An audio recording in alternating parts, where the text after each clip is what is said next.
Politik itu kejam, tapi Ibu Siri lebih kejam. Underwear Talk. Oke, halo sahabat negeri. Selamat datang di podcast pertama kami.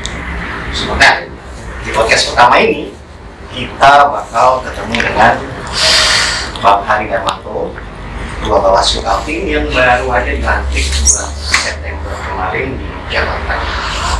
Jadi beliau ini akan menjelaskan kepada kita kenapa kita harus mensukseskan pemilu di 2024 mendatang. Gak perlu lama-lama lagi lah ya. Di episode perdana ini kita langsung digaskan untuk berbicara dengan Bang Hari Darmanto.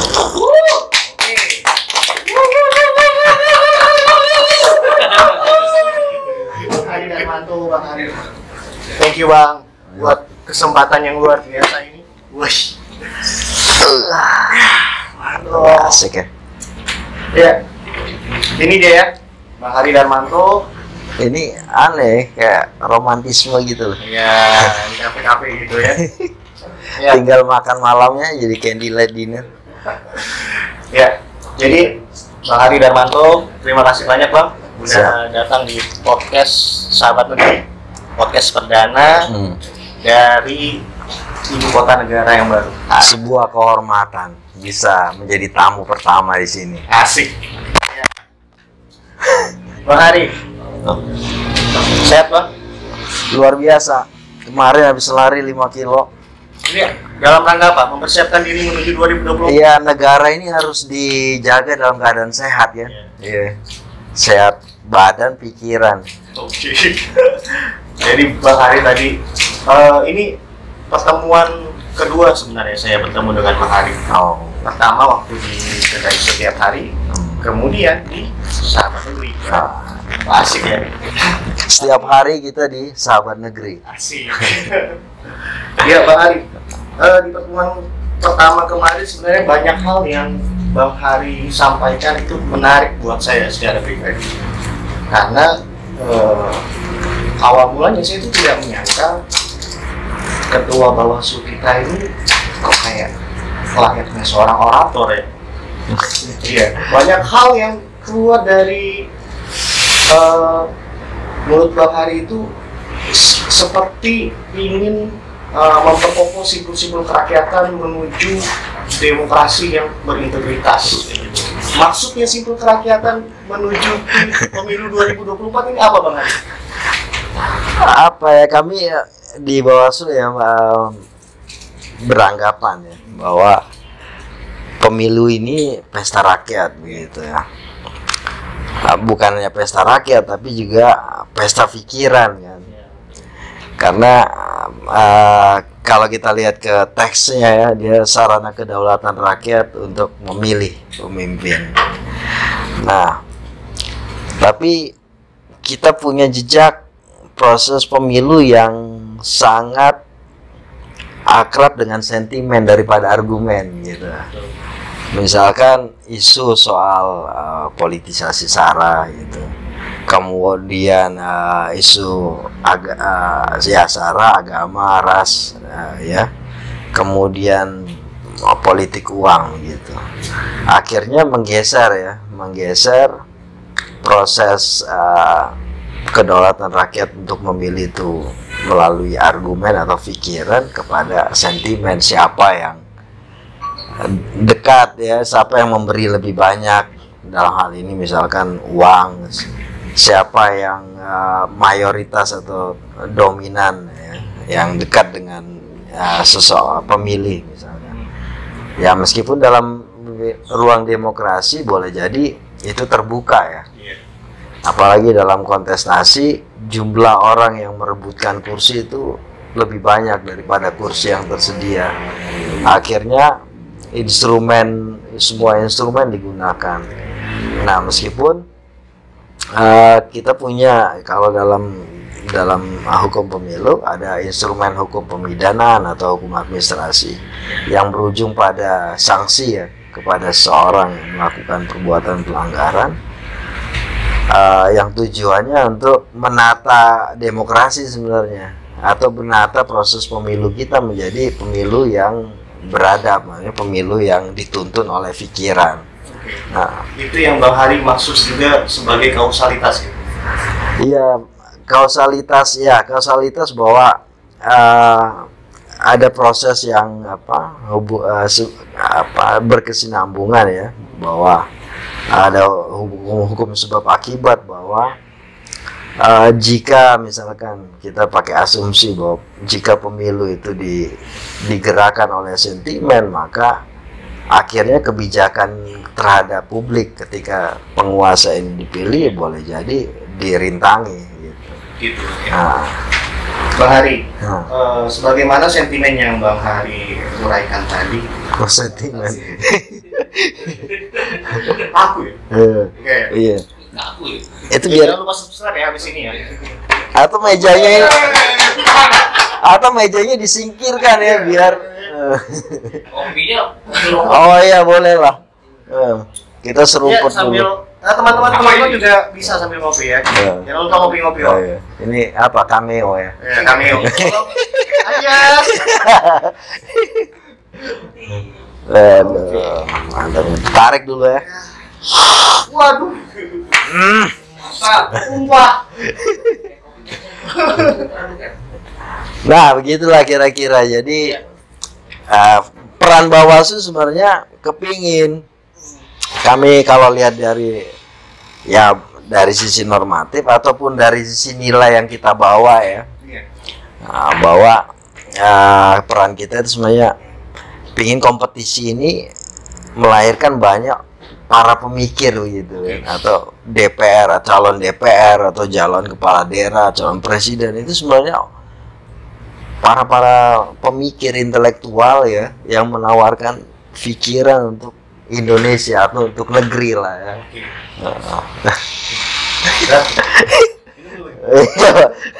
Kayaknya kamu yang butuh minum.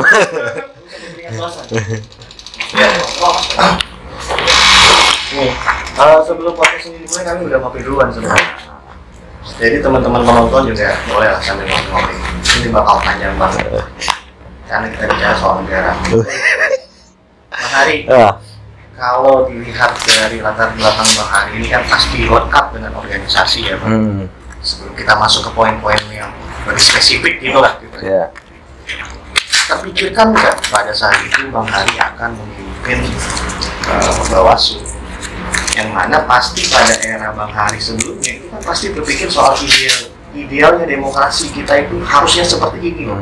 Dan saat ini Bang Hari didaulat dan diberi kepercayaan untuk menjaga pintu demokrasi kita. Kalau kepikir mau jadi ketua Bawaslu nggak kepikiran ya. Cuma kan dulu berpikirnya waktu kuliah kan, bagaimana ya zaman mahasiswa, bagaimana negara ini sehat lah ya. Maksudnya kita dulu punya pikiran begini,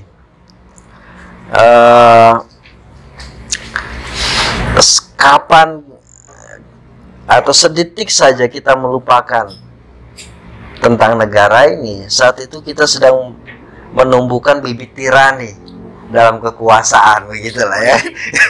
Kira-kira begitu kan pikiran ini loh. Jadi dulu ada pikiran begitu, kapan kita abai ya, atau kapan anak muda ini mengabaikan soal bagaimana kewajiban pemerintah atau penguasa. Saat itu bibit tiran sedang kita tumbuhkan di dalam diri kekuasaan, maka kita harus terus hidupkan kan. Nah, kalau dulu perlawanan ya kan bahasanya. Nah, kalau sekarang mungkin ujian pikiran itu akhirnya di Bawaslu ini kan. Nah, tapi pemilu ini ya, tapi ini untuk anu aja ya. Pemilu itu bukan salah satunya ukuran sebuah negara disebut demokratik kan. Kalau dalam konteks negara hukum dan HAM ya, negara demokrasi, di dalamnya negara itu disebut dia menjunjung tinggi hukum, dia menjunjung tinggi hak asasi manusia, ada peralihan kekuasaan yang dilakukan secara bergulir. Salah satu instrumennya pemilu. Nah, kalau ini sedikit ya, latar belakang saya ini hukum ya. Nah, kalau dalam negara hukum dan demokrasi, kekuasaan itu dibatasi oleh dua hal. Masa berkuasa dia dibatasi oleh pemilu, ya kan? Bahwa dia punya periodisasi kekuasaan itu cuma 5 tahun dan paling bisa dipilih lagi 5 tahun. Kemudian perilaku dia dibatasi oleh hukum. Makanya dalam negara hukum demokrasi, penguasa itu bisa digugat rakyat. Samarinda punya pengalaman kan, citizen lawsuit soal gugatan isu tambang dan sebagainya. Nah, jadi penguasa itu dalam negara hukum dan demokrasi, kekuasaannya dibatasi secara periodik, perilakunya juga diawasi oleh hukum atau dibatasi oleh hukum. Nah, kita di Bawaslu sebagai bagian yang menyelenggarakan bagaimana periode kekuasaan itu beralih secara demokratik, kira-kira begitu.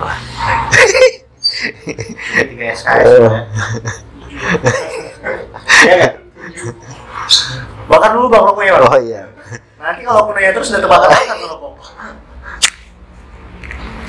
Aduh, enaknya ya. Aduh.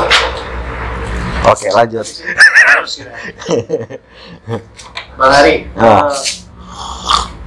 sejak dulu sampai hari ini pasti ada keinginan kan, sistem demokrasi kita ini yang berupaya untuk dewasa itu bebas dari praktik-praktik politik. Itu terbaru ini cacat bawaan dalam pemilu kita ya. Terbaru ini nampaknya Bawaslu sudah menyiapkan roadmap untuk pencegahan. Ya. Apa yang berbeda dari upaya-upaya sebelumnya, Bang, untuk mencegah agar demokrasi kita ini berintegritas?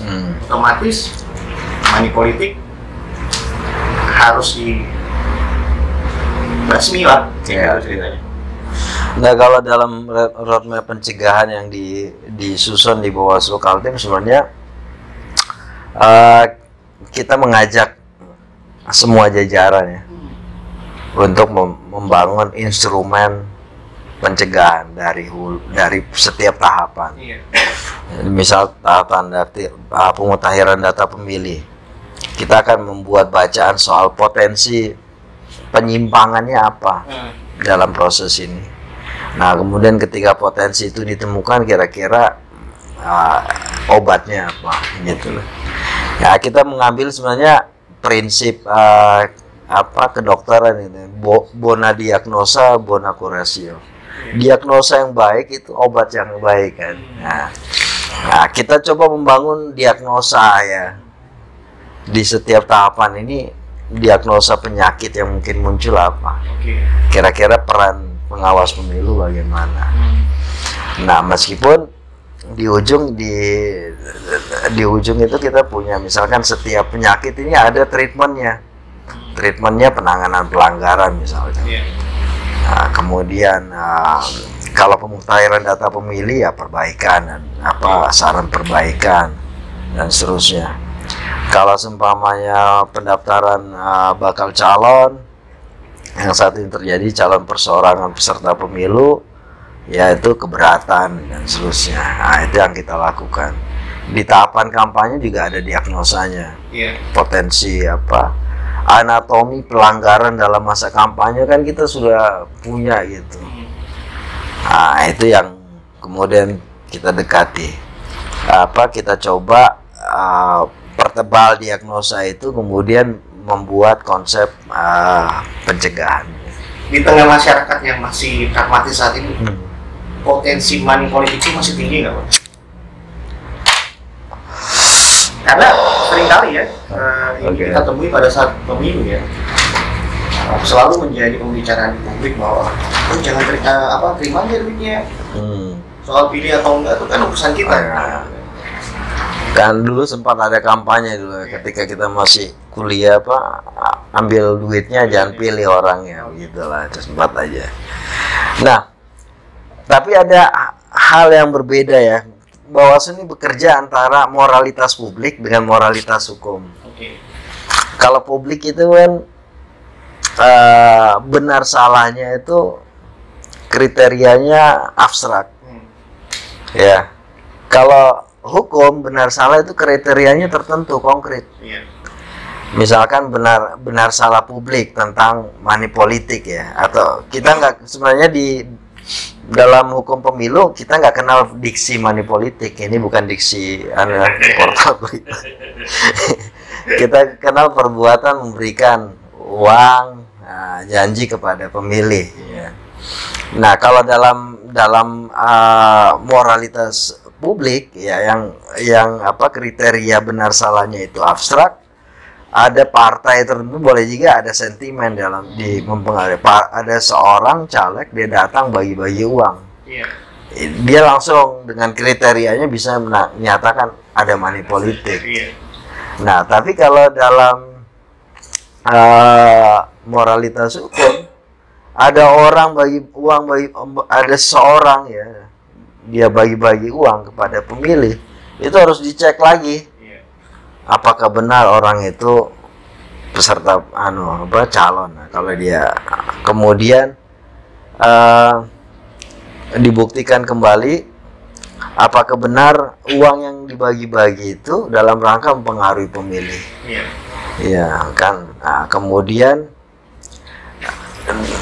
dari dua pertanyaan itu, kemudian untuk menguji kebenaran ini kita perlukan apa? Alat bukti, saksi, ya kan, kemudian mungkin barang buktinya rekaman video. Nah, jadi kalau mau kebenaran dari sisi hukum, dia harus bisa dibuktikan. Boleh jadi di publik itu nyatakan ada peristiwanya, tapi kalau di hukum sepanjang nggak ada yang membuktikan, peristiwa itu menjadi tidak bernilai. Nah, Bawaslu itu bekerja di antara itu, ada moral publik yang ingin semua orang yang membagi-bagi sesuatu itu dianggap sebagai money politik, dia harus dipenjara. Sementara dalam bekerjanya Bawaslu, semua orang yang membagi-bagi sesuatu yang dianggap sebagai tanda kutip money politik harus dibuktikan dulu. Nah, kadang-kadang kita terhambat sama kemauan publik untuk menjadi bagian dari proses pembuktian satu peristiwa. Makanya kalau dibilang money politik, kalau dari sisi pendekatan publik boleh jadi dianggap banyak, tapi dari sisi pendekatan hukum tidak ada. Karena apa? Proses pembuktian yang menjadi faktor penentunya. Berarti proses pembuktian menjadi faktor penentu. Sanksi terberatnya apa? Money politik bisa didiskualifikasi gitu. Bisa ya, selain pemidanan ya penjara. Ya gitu. Kualifikasi ya. Tapi kan dia ada proses berjenjang kan? Karena memang ya, karena prinsip pengakuan kita sebagai hukum, sebagai pengakuan kita sebagai negara hukum membuat kita harus berpedoman pada prinsip praduga tak bersalah ya.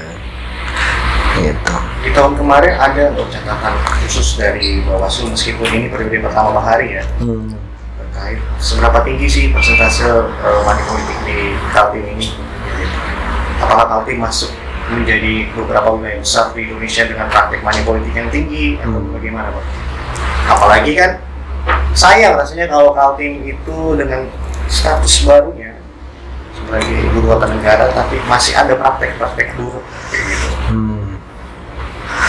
Kalau peristiwa yang dilaporkan publik ada. Kita di pemilu misalnya di Penajam, ya salah satu calon yang membagi-bagikan tandon gitu. Kemudian di Pilgub juga kita ada peristiwa itu. Nah, tapi kemudian pada saat laporan itu masuk kan ada beban pembuktian. Iya, kembali lagi pada pembuktian. Nah, ternyata dari peristiwa yang mungkin dilaporkan seorang yang kami temukan,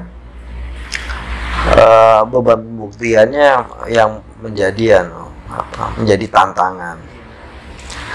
Nah, meskipun misalkan di di beberapa tempat, misalkan kami di pilkada kemarin serentak ya 2020 itu, misalkan di Berau, uang sudah kita diserahkan, belum sampai ke penyitaan, kan masih penyelidikan. Kemudian yang terlapor ini pergi, dan akhirnya peristiwanya jadi gugur. Nah, dari sisi Bawaslu itu menjadi pukulan ya, bahwa ternyata banyak atau publik banyak menyoroti soal money politik, tapi tidak semua yang menjadi bagian dari publik ini atau yang publik yang mengetahui peristiwa money politik mau turut melakukan penegakan hukum bersama kami. Itu makanya Bawaslu Kaltim saat ini seperti yang Bang Hari katakan ingin memperkuat simpul-simpul kerakyatan itu, Bang ya. Iya, kita pengen gitu. Upaya pencegahan itu dari warga sendiri gitu. Yes. Bang Hari, 2024 ini kan pasti akan mengalahkan. Ya kan? Apalagi di tahun 2019 kemarin, suka atau tidak ada catatan kelam, mulai dari beberapa pelaksana kita yang gugur atau berjatuhan sakit kayak gitu.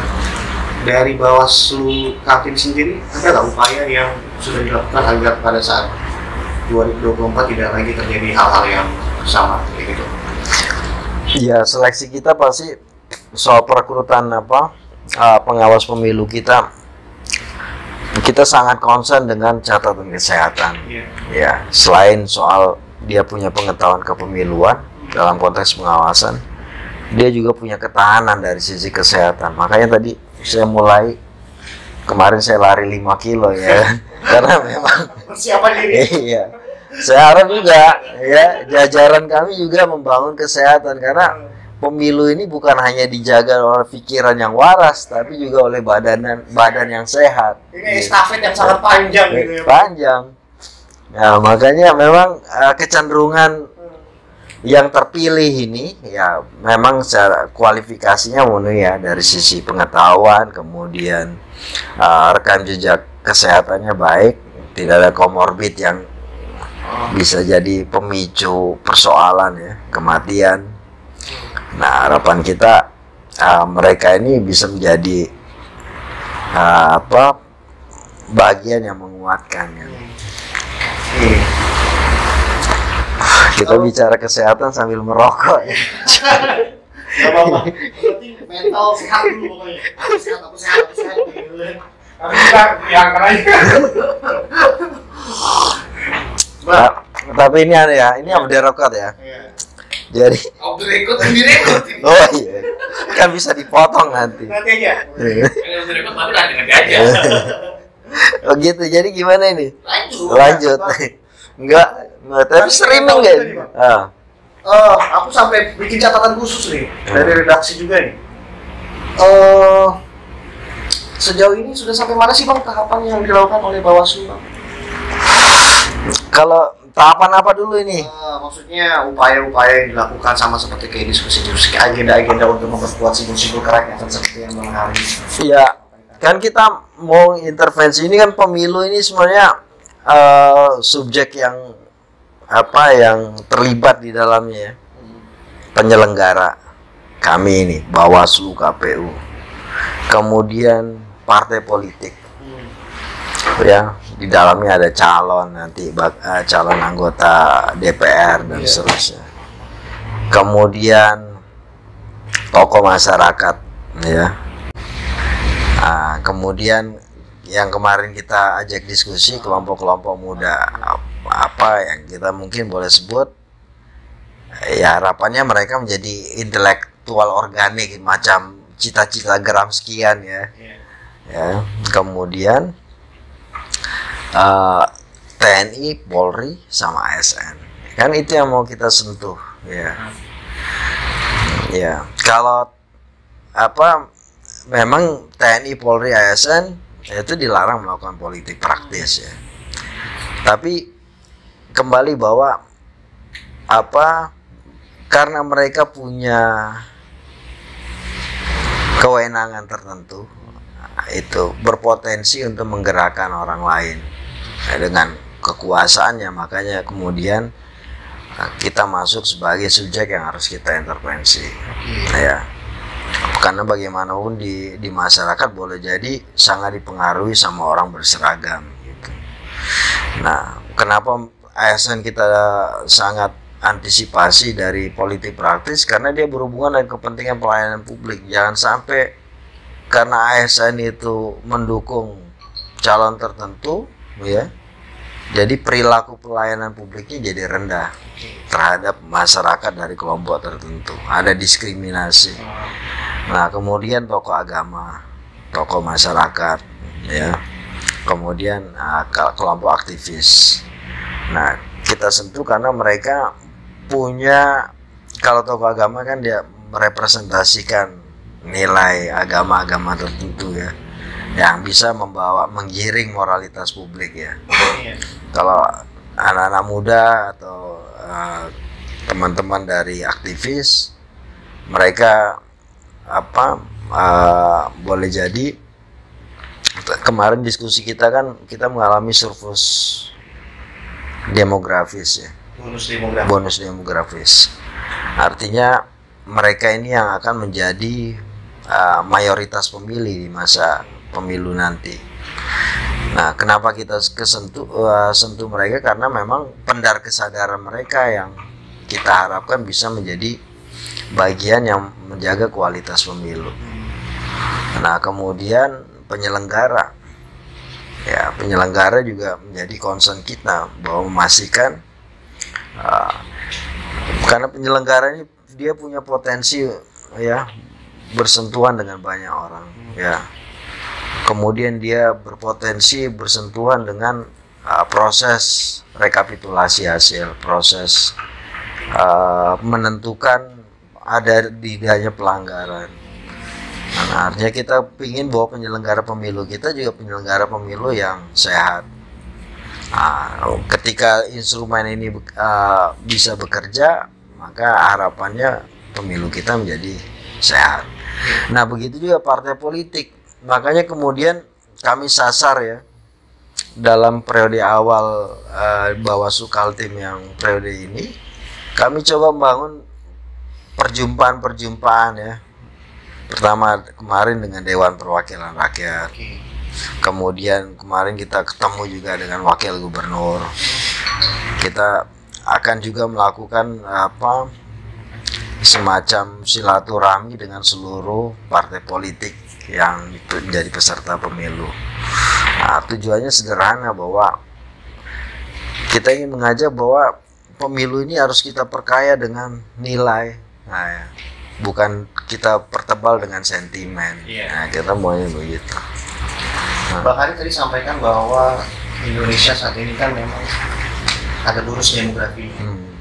Belajar dari kegiatan kita kemarin, memang, ya, ketika kita melihat kawan-kawan mahasiswa dengan semangat yang berapi-api, dengan nalar yang masih sangat idealistik gitu, ada nggak komitmen khusus dari Bawaslu untuk mengajak kawan-kawan muda untuk menjadikan tepat untuk mencegah terjadinya money politik gitu?